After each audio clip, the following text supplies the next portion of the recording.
गलतफहमी पैदा की जा रही है। यह कहा जा रहा है जनता पार्टी की सरकार बन गई, वो अरबों का साथ नहीं देगी, इजराइल का साथ देगी। आदरणीय मुरारजी भाई इस स्थिति को स्पष्ट कर चुके हैं। गलतफहमी को दूर करने के लिए मैं कहना चाहता हूं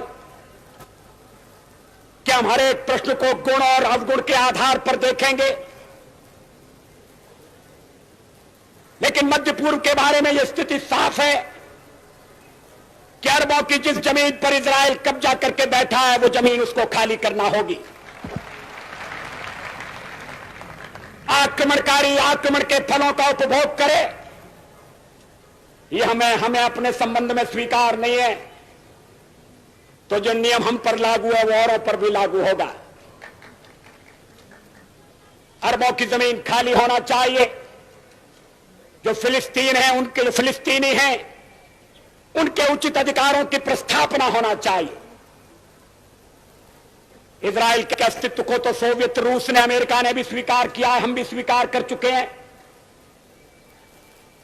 मध्य पूर्व का एक ऐसा हल निकालना पड़ेगा इसमें आक्रमण का परिमार्जन हो और स्थायी शांति का आधार बने। एक गलतफहमी पैदा की जा रही है।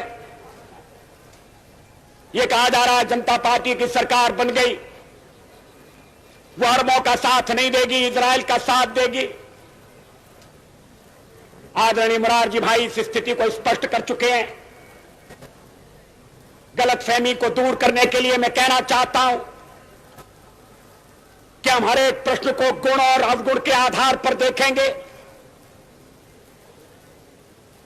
लेकिन मध्य पूर्व के बारे में यह स्थिति साफ है कि अरबों की जिस जमीन पर इजराइल कब्जा करके बैठा है वो जमीन उसको खाली करना होगी।